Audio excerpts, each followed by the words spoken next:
An injury time. Ronald Araujo goal gives Barcelona all 3 points away to La Real Sociedad. But Jules, they got very lucky. They got battered, Gab, for most of the game. I mean, after 5 minutes, they could have been 3-0 down.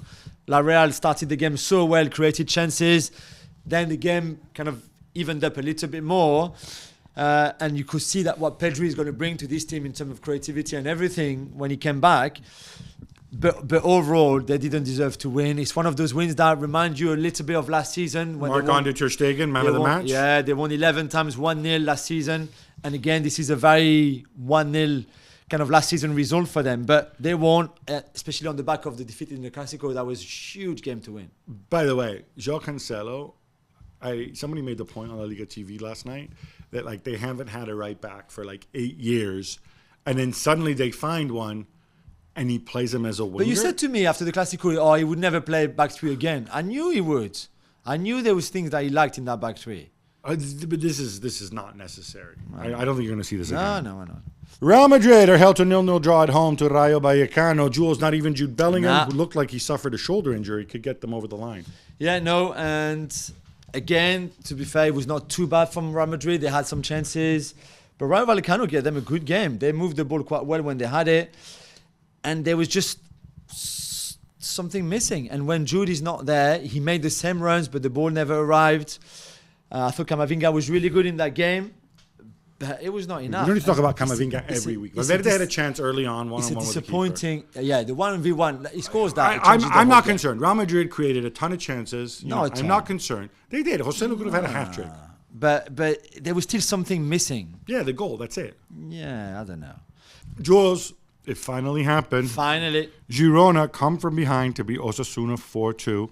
And they're top of the table all by themselves on their own. LaLiga. On their own. An incredible achievement. It won't last, of course. I can tell you right now, they're not going to win the title. Even if a lot of them are thinking about, hey, let's do a Montpellier, let's do a Leicester. It's not going to happen.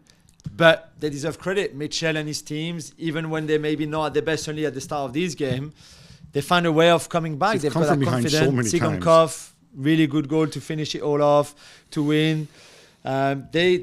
It's just that recipe that works. It's not a great fairy tale story because they're obviously part of the City group. We've said that before.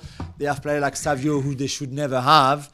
But you can't take anything away from what they produce on the pitch. I'm going to be El Grinch here. Okay, El Grincho. And give you two underlying bits of information, data points that suggest that they will regress to the mean and tumble not just from first place but out of the top four. One is they've played... You know how they've played two teams in the top 9 this season. That's true. That's just two. True. Yeah. And they lost. They lost one and they drew one. Yeah. Right. They lost to Real Madrid. And I think they drew whoever they drew against. Right. That doesn't bode well. No. Secondly, they've scored 28 goals from open play this season. Their expected goals off that is like 19.4. So it's not sustainable now. It doesn't look like it's sustainable. Yeah. All right, that's all I want to say. No, but it's still a great story. I love it's fun. I mean, again, well done. It's fun to have them there. It's interesting. Again, it's not romantic, but it's fun. Okay. Well done, Girona. It is fun.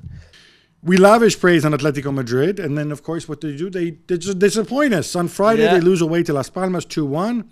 Did we go over the top in our love for El Cholo and Cholismo 2.0? I don't think so, but we said that the defeat they had earlier this season away at Valencia would never happen again. That was an accident. And then it happens again. Yeah, and that has shades of that in the sense that they didn't play well with the ball. They had a couple of chances they should have taken. Riquelme, especially in that first half, at 0-0. He didn't.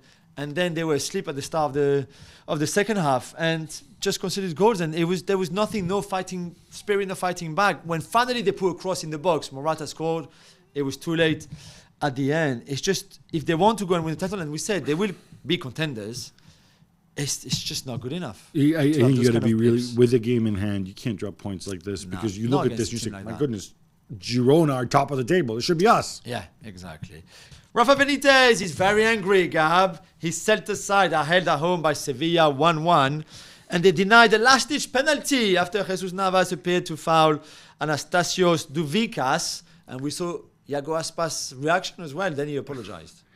Yeah. Okay, so first thing, Iago, I don't know how to tell you this, but if you don't like a VAR decision or non-decision, don't attack the monitor and throw it, because it's not the monitor who does it. It's the people.